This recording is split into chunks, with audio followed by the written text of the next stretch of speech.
So the first game on our list is Lockup, a role-player tale. And that is designed by Stan Kordonskiy. The artists are Luis Francisco and Lucas Ribeiro. The publisher is Thunderworks Games. And that's I think I should do this again. Yeah, our normal guy Matt is out this episode, so we had our substitute. He'll get better. Backup announcer. So Lockup is nothing like Role Player, except it just takes place in the same world. And basically the concept is during the Draugr invasion of Nalos, King Terran's loyal soldiers oh my gosh. This is meaningless. I'm so sick I can't even read. Anyway, the point is you're trying to control the most notorious gang in this cell block, and the king will come and release you, and you get to be awesome. No, you get to go fight in the Coliseum. Oh, that's right. You get to go fight in the Coliseum. That's like your passage to get your freedom. Yeah, the king's not just going to release the that's fair. criminals. Yeah. It's unnecessary to know all that. It's kind of dark. It's kind of neat. Anyway, it's it's not a worker placement game. It's pretty much a area control game in which players are putting their different gang members on these different spaces of the prison. I would almost say it's kind of like a bidding game. Yeah, but it's more like area control because you don't. Go ahead. Hey, I got this. So you put your guys out on these different spaces, and then at the end of the round, you count up the points from each player who's put stuff in that space. Whoever has the most is going to win that space and do the first player or first winner or whatever. Usually, you're going to get some resources. Some of the spaces have like a second place. Some of them don't. Some of them have like last place. Some of them is first and second, and everybody in third, fourth, and fifth, and sixth, or whatever get this. Well, there's only 5 players in the game. Point is, each space has its own scoring or way to give out its resources. There's also these little guys around the different spaces called goons. They are essentially enemies that you'll recruit into your gang, essentially, but they're basically in-game scoring. And there's some items that you can purchase, and that's mostly what you're going to be spending the resources that you gather from the other spaces in order to get victory points to win the game. Some of the goons might have like in-game scoring is every green shield that you have is worth 2 victory points, and those symbols will show up on some of the items as well. So even though they're not worth a lot of points initially, they could be worth more if you collect enough goons to offset that difference or whatever. So basically what happens is you play this game over 6 rounds. During each round, there's 3 phases. And the first part is you're going to be placing your guys out. On your turn, you're going to choose a spot, and you're going to place as many of your guys as you want. You typically have a 2, 3, 4, and a 5 power character, except in a 5-player game, you remove the 2. You also have 2 special characters as well. And we'll talk about those in a minute. But you choose a space, and you can put as many people as you want there. So you might choose the smithy, which will give you iron resource tokens if you win.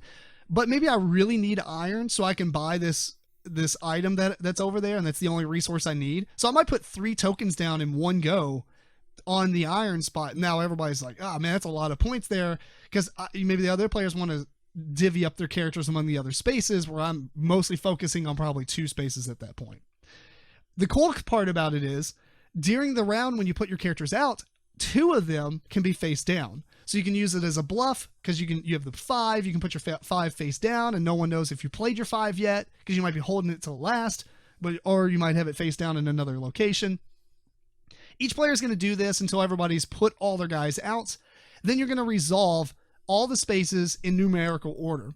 So you're going to have like the green resource, the blue resource, the gray resource. Then there's the commissary, where you get to get a resource of your choice, which is pretty much one of the only ways to get gold. And the second place and stuff will be able to exchange resources, which is another way to get the gold, but you lose a resource in doing so. There's a space where you can buy the goons around the board, which again is the in-game scoring. Then the last space is how you buy items. There is one last thing. If you don't win any of those, the characters that you had at that location actually go down to the library, in which case you can get a book from the library, which is essentially a card that gives you a one-time played ability, play it and do this thing, and then you discard it. And then the other 2 things I'll mention, and then we can pretty much talk about it. There is a raid that will happen depending on how much suspicion is out there. So you want to be awesome, but you don't want to be so awesome that the guards just know you're a criminal. Because as you're doing stuff, the goons come out and put suspicion at these different locations. And there's theme to it. Obviously, you're trying to work with these goons to do certain things, but maybe they're doing it shady, and the guards catch on and are like, what? You're trying to stab that dude. I don't know what the case is. But some suspicion cubes will be out there, and the winner of each space will collect not only the reward of the space, but the suspicion cubes that are there as well. That is where your spy special character comes in. Your spy's not worth any power. He's a lookout. Whatever. He's a lookout. So, yeah, you're right. He is a lookout. It has a little icon of an eyeball instead of a power, so he's not worth any actual power for taking over the space or winning the space, but he also makes you ineligible to collect the suspicion, which if you're the first player, you're ineligible. It doesn't mean that no one gets it. It actually goes to the second player. Excuse me. Then you have the last guy that you have is actually he has a fist, and his is equal to how many power cubes you get. There's one space on the board that will allow you to get first player marker and a power cube, and that's how you get those. He just ends up, if you dedicate enough guys to going there a lot, he'll get more powerful and more powerful. Yep, you pump iron. Yeah, it's the exercise yard. Anyway, but at any point during the end of the round, if enough of these suspicion cubes have been put out or collected by the players to where the pool of suspicion cubes is gone, then there's going to be a raid. Basically, the guards get really upset. They beat everybody back into their cell block.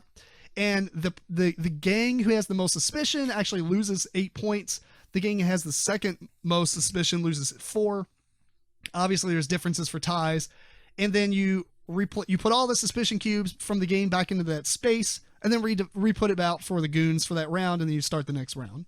So throughout the game, even though it's only 6 actual rounds, there will be a couple of raids depending on how much suspicion comes out and players collect.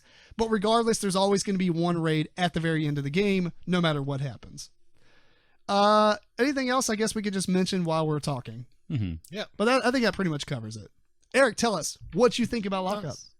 I did, or just some things in the world. Right. I would say ping pong back and forth. I did kind of like the bidding mechanism in it, because to me that's kind of what it feels like when you're going after a certain spot. Not necessarily is it just area control, but you're also deciding, how much did you bid or put into that spot, and depending on which spot that you're jockeying for, you might have to overbid or underbid to get something that's let them take first place, and I want to be second. You might particularly have to overbid in this game because unlike an actual auction, you get one shot. Right. You can't go back to the same room to bid again. You put down what you put down, and that's it. Right. That's true. Yeah. So next time you can put guys on that allow you to go back, but yeah, in general rules, you can never go back to where you put down previously. Yeah. For that round. So that's one part I did like about the game. One part that I didn't really care for as much is just the lack of suspicion that was passed around. And by having a lookout, it really felt like, I didn't have to worry about a lot of suspicion during the game because, I'm going to go here. That place has suspicion. I'm going to use my lookout. Everywhere else I go this round, maybe, I'm not worried about suspicion because I'm going to go to these other places, secondary places, that doesn't have suspicion this round. Well, the weird thing you say about that, I actually kind of like it for the same reason. Oh, yeah. Because if there was a lot of suspicion, then it would be too easy to hide in the shadows until somebody gathers a ton and they just start doing all kinds of stuff. The fact that the raids always happen and the person who had the most usually was like 4. Right, not you're, that many. You're almost still. Usually, you're always scared. Yeah, Fewer. 4 would be maybe max. Maybe 2 or 3 is sometimes. I'd say 3. Yeah, but that's cool though because you're always nervous about gaining suspicion at all times. Right. Whereas if you got like 6 and then there's a spot that only had 1, who cares? I'm gonna go there. Getting 1 actually is terrible because it could, because it could raid. So I think that's actually part of the fear factor built into the game. Because in our game there was 3 raids, I believe. No. Just 2. Was there just 2? There's 1 maybe 3/4 of the way through the game, and then we had 1 at the end. Right at the end. There's always 1 at the end. Yeah. So it didn't play a huge role. That's a third though. I mean, a third of the rounds. When the people who were hit by the raids were hit by the raids, it was a massive blow Right. to their score. I would rather have more But that's- suspicion out, and it happens more often without having it being a massive blow. I For me. like the suspicion sort of the way that it works is fine. What bothered me about it was the fact that the people who lost out at various locations, then they go to the library and they read some books, and somehow out of doing that they get a card that says give a suspicion cube to somebody else, and it's just like I have no control over that. Here, bam, I get a suspicion just because you happen to want to give me one. Wow, that's terrible, and I have no, It could be hurtful, right? it's bad. You could kind of, because there's not a lot going around, you can, by getting that card, or there's some goons that let you remove your suspicion or give it to somebody else, which is actually pretty powerful because there's not a lot of suspicion Yes, it's really strong. being put around. Yeah. It has. I guess what I'm saying is it has more take that than I typically like in a game. I'm not saying it's bad. It's just for me. I agree with that. I think there is a little bit of take that with the suspicion cubes because the suspicion cubes are such a fear factor. I mean, you don't want to have two. If you got two, you got too many. Yeah. Right. One, You got too many. one you can kind of deal with. Yeah. Yeah. Two, Depending. you're like, oh man, I'm so close. It's a bad, because if you get three, you're probably going to be second place at best, or At worst. at worst. Yeah, because most of the time I think four is a lot. Yeah, There seems to be or- a lot of ties for I don't the think suspicion. anyone had four. I think we had fewer than four every time. That's fair. And so I kind of like that because everybody is always right there Really in the low. edge. You It's can't not take like any. somebody gets really destroyed and has like 15 and then you're like, yeah, I'll go here even though if I get 6, but I don't care. So I think it's a good way to do it. Now, whether or not you like to take that aspect, I get that. Yeah. I get that totally. But the way it is implemented, I do like. Yeah. So ponder I me agree with this: without the lookout, right? If you take out the lookout, I don't know if this is a variant or anything, but if you take out the lookout, there'll be more jockeying for position in different scenarios where you really need iron or whatever it is. But to take that iron is going to cost you 3 suspicion, which is going to be bad for you. But you see someone else also wanted iron, and they already went there. So now you're trying to really jockey in position to maybe get second, and have them get first place and take all the suspicion. There is no second place for iron, but I get what you're saying. Right. For whatever, each one of these places has a little bit different on how it's going to pay you out. For instance, But like the sewers, first place gets 2, second place gets 1, everyone else gets nothing and goes to the library. Mm-hmm. So you're talking about like that space specifically, maybe you're trying to jockey into position for second. Right. But I kind of like the lookout, specifically because of how well you can bluff with it. Which most of the time you can't really. Oh, is what yeah, I'm you gonna can. What even are you say talking it about? because either you have it out and you're like, okay, The spy never goes face up, Eric. Okay, fine. You put it face down. No, that is I true. think- I think Typically actually- they don't. Sometimes, but I not think often. actually thinking I'm about going it to keep again, calling it a spy. right? the spy now. If you put your spy face up, or It is your the- it's- lookout, it- yeah, you're if right, you your look at, lookout. put your lookout face up. Now people don't really know what you have underneath of it. You That's can, amazing. You can put that down. You're right. That's if you put your lookout face up. Most of the time, people weren't even doing that. They were putting their lookout face down, and they were putting their 4 or their Bad 3 up. plays. But that's what we did a lot of times. did happen But yes, sometimes. that was bad play because there's 2 suspicion on that spot. You already know what they have on the bottom or hidden is their lookout. Yeah, but you can kind of play that against them too, because, for instance, if they're going towards a space that has like 2 suspicion and they got their spy there, but they went somewhere else, just don't play it. Let them have it, but get the suspicion. And then everybody goes towards the iron or the scrap or whatever you're going after and puts their spy in the same spot so no one gets that suspicion. But then you give them all the other suspicions. They might get more resources, but they're going to offset themselves with how many times they get hit in the raid. Okay, Or we're talking about you don't get it because you have your lookout. here's a new variant. Are you saying it's like an easy way out? Right. It is an easy way out. It's like I'm putting out my lookout. I don't care about suspicion there. You already know what I have down there, or I have Sure. 1 token down there. So without a lookout, we can be jockeying for the position, and you're trying to get me to take suspicion. I'm trying to get you to take suspicion. Instead, where it comes down to, I'm going there, I have 1 token, and obviously my lookout. If you're going to go there, you're going to take your lookout as well. No one's going to get suspicious. I'm just gonna say this is why I did so well. I'm not trying to like gloat, but my lookout was almost never face up. I always kept it face down because you don't know if I go after a space and I put my 4. Did he put his 5 down too? Because he didn't put his 5 down. Why didn't he put his 5 down? It's only 2 suspicion. Did he really want it? If there's suspicion on there, you put your guy out. No, I took suspicion. I got hit by the raid both times. I know. No, that was me. Right. No, I got hit by the raid too. Okay, but I got maybe the second last place one for sure. Huh? Maybe second on one of them. No, I think I got first place on the first one and second place on the second one. I don't know. Anyway, you did nail it though. You killed it in the game. You really did play a good game. I just think the lookout is your best bluffing piece. Of course, I was also bluffing with the brawler or whatever he's called because mine was terrible. We played with the advanced rules. I forgot to mention this. There's a backside to all the player boards that you kind of start off with different things. Yes. Like you can only carry over so many resources from round to round. Mm-hmm. Each player has a different varying amount of those slots they can put stuff in. They might start off with more victory points than other people to offset maybe how hard it is for that character class, or because each player is playing like a race, like goblins or whatever. I would say I'm not sure on how that's kind of balanced either, because I had somebody that can carry a lot of stuff. Perfect. But, Melissa only had someone that could carry 3 things, which made hers harder to play. So I guess they probably did balance it out by giving her more victory points up front. They did. But it made it a lot harder to play her character. Sure, yeah. Yeah, I thought about that too. I think that's more of like a first play issue than it is like an imbalance because... Well, it just changes on... Like, I think I can hold 5, and I never carried more than 3. And it's just because I bought so many items. And there are items that you can buy that increase the amount that you can carry. Right.